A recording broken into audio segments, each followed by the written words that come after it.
Hello everyone, I'm Nini FC and this is Blue Lions TV and welcome to another match review. England just beat Sweden 2-0 and they have gone through to the semi-final of the World Cup. And you guys, we've done something incredible. No one expected this to happen. Now, I was pretty optimistic about our chances in terms of how the team would play together as a team. But at the same time, I wasn't expecting us maybe to go as far into the tournament. So for us to do this is an incredible achievement. Shout out to Gareth Southgate, fantastic tactics. The first England manager in like 15 years to finally find a complementary system for the players at hand. I mean, his man management, his work with the squad and the whole team as well. It's been fantastic, it's been amazing. And you guys, England are in a very, very positive place going in the future, I must say. I mean, of course, as I keep saying, there are some technical limitations for some of the players that we do have, especially when it comes to playing in very close areas and playing against very compact defences.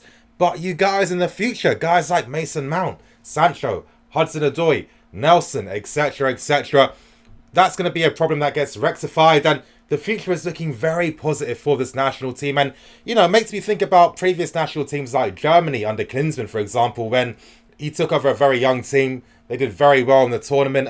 Other nations such as Belgium as well, etc., etc. And I think England are on the right path going in the future. But you guys, I need to get straight into the match lineup. And of course, you know, we did use our standard 3-5-2 system. But with our 3-5-2 system, I mean, with the amount of intelligent players England do have, and I've got to say this, you guys, as I keep stressing all the time, we can't always judge players based on their technical abilities. Of course, it's great to see that, you know, if they've got a fantastic touch, technique, passing, dribbling, etc.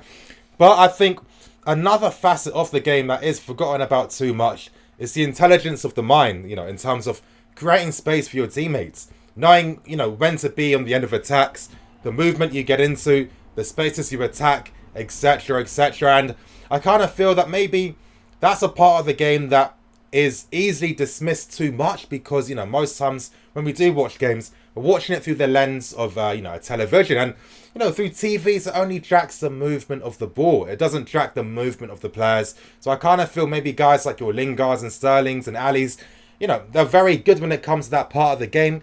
And it does get forgotten about a bit too much. And honestly, this system that Southgate has instilled in the team complements all of the players in the squad.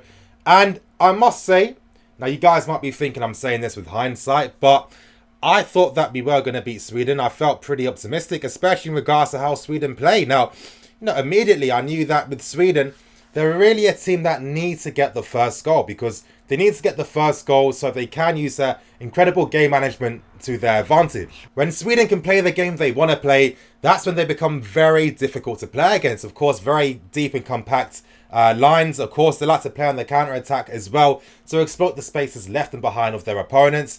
And they're a team that will park everyone inside the box. I mean, with how they defend off the ball too, a very compact back four that play very close to each other. And then the midfielders will, or the wingers will drop deep to obviously create a 6 at the back situation. And again, they do just force you to spam long balls inside the box.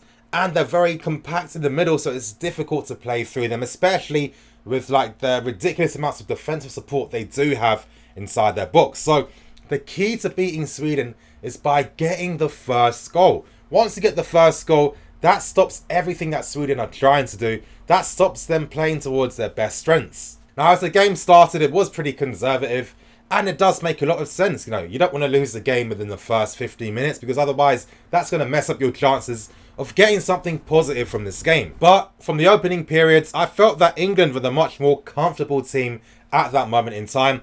They were able to, you know, obviously play their game. The wing-backs were pushing forward very high, you know, Ashley Young and Kieran Trippier, who I must say has been the best right-back in the tournament so far. And the only thing letting England down during that period was the fact that we were giving the ball away way too much in the final third. And that was going to be a problem that a lot of us foresaw coming. I mean, for example, with how Sweden defend off the ball, you know, you are able to play within those spaces in between. But it comes down to whether your team has the right technical abilities to obviously, you know, beat the press, play through that and create chances on goal. And that was something that England struggled with a lot.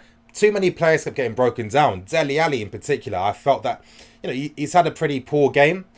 He rectified himself a bit in the second half, but I will speak about that later on. But his tournament in general has been pretty average. I think guys like Lingard and Sterling, yes, these guys constantly get in the right positions and situations, but when it comes to their technical abilities of their game, it's not really there, and too often the players getting broken down.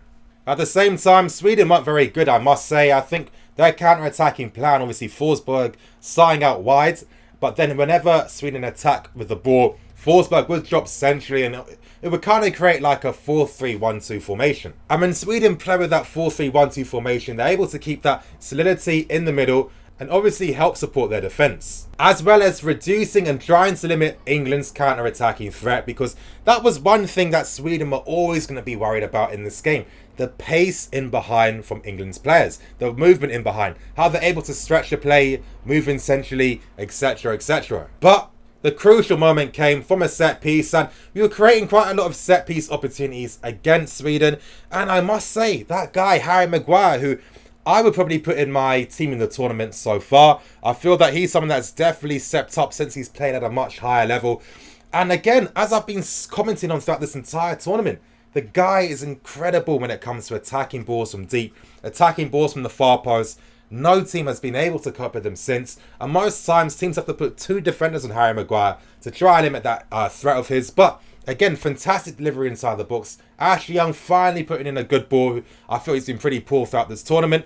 And Maguire with a great header into the bottom left corner. England 1-0 up. And then I'm just thinking, advantage England. Yes, we've stopped Sweden from playing. We're going to have to force Sweden to come out and try to play a bit. And that's going to help our front players and our attacking players and our midfield players as well play their natural games, because now they have much more space to play in. And you guys, during the final 5 minutes of that game, you were seeing what I was basically talking about. We saw Sterling in particular, 2 incredible moments to try and make it 2-0 before the first half ended. And with Sterling, he's a pretty interesting player. I don't know, I do like him a lot. I feel that he is a good player. Of course, to play in a Pep system, you have to be proficient with the use of the ball. You have to be very intelligent. You have to understand, you have to have a good spatial awareness, understand when to move into, for this attacking transition, that attacking transition, and be very intelligent with your movement. And Sterling has that. But, when it comes down to things like the technical abilities in terms of, finishing moves for himself, maybe his dribbling decisions and choices as well, he doesn't really have that. And to be honest, I don't think he will ever have that in his game. I don't think he's going to be a world-class player, but I think he will be a very good international class type of player where, his intelligence does complement teams that he does play for. But again, how many times do we see him miss chances in front of goal? He isn't ruthless enough, and I kind of feel that he has reached a level which I don't think he'll probably get past. But the second half starts, and then, Sweden, of course, they need to try and get back in the game. They're playing out more, and the game's much more open. And, guys like Dele Alli in particular and Lingard, they're having much more joy to play in and around those areas, between Sweden's defence and their midfield. There's much more link-up play during those moments. We are breaking into their half and putting a lot of low-driven crosses inside Sweden's half, and we're causing them a lot of problems. And this was how you had to beat Sweden. Get the first goal, take that control away from them, and then you can't have the advantage, because then, Sweden aren't necessarily the team that are going to really break you down with incredible moments of skill or build-up play. I mean, they did have 1 or 2 moments in this game. Pickford made some outstanding saves. Pickford is someone that's definitely done pretty well throughout this tournament, it must be said. He's shown why he deserved to be the England #1 keeper over Butland. Great distribution, the leadership as well, constantly communicates, and the shot stopping's there as well. I think he's been a standout in terms of goalkeepers this tournament. Very good, made some incredibly decisive saves. I wouldn't say they were some of the best saves I've ever seen, of course not, but they were decisive moments, and you needed your keeper to save them, which he did. And then you guys, the second goal comes not long after that. Dele Alli, finally doing what he does best for Tottenham. And as I keep saying, you guys, crosses played in from those half space areas. The half space is that space between your opponent's fullback and the centre back. Crosses played in from those positions are incredibly difficult to defend against, because basically what happens is you're putting crosses inside the box for players to run onto, and when an on-rushing player is up against a stationary, static defence, that on-rushing player is always going to have the advantage, and it always comes down to just the delivery of the ball, which did come.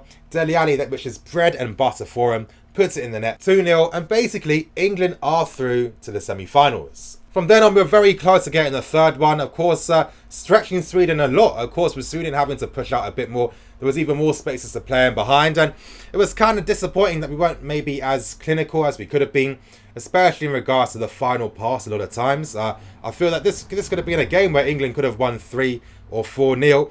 Sweden tried. I think maybe the coach could have been much more positive. I don't feel he was very positive in regards to Sweden. I mean, making a substitution in the 84th minute when you're trying to get back in the game in a World Cup, I mean, you should have made that much earlier. I mean, what do you really have to lose? But that was advantage England. Of course, after we got the second goal, for the final 15 minutes, it was all about the game management, just, slowing the play down at times. Southgate bringing on some solidity and just trying to keep up the intensity in the game as well. And it was always about just sealing the win, basically. And we've done that. England are through to a semi-final. It's been a fantastic campaign, and you guys, if you don't know me from my channel, obviously I talk about Chelsea, I'm always stressing the importance of team play over the individuals, because when the team plays well, and when you have a system that complements the strengths and your best qualities of your players, expect things like this to happen. Too often with England, you've had stupid managers trying to force players to use a stupid 4-4-2. Imagine Lampard and Gerrard was a debate for nearly 10 years. Why are they even playing together in a 2? Why not have someone behind them? And, finally we've got past this type of nonsense. And credit to Southgate, of course. I think he's been a breath of fresh air. Of course, coming through the ranks with the under-20s, under-21s, and then taking over the national team. He's definitely someone that's improved his style, his coaching. He's really been a student of the game. And you can see with the things he's doing. But you guys, we are through to a semi-final. Let's hope that Russia can get a result against Croatia, because I'll be very scared to play against Croatia. But you guys, through to a semi-final. We got to enjoy these moments. Let's keep on supporting, and hopefully we can try and get to the final. You guys, thank you for watching. I'm Nini FC. This is Blue Line CV. Come on, England!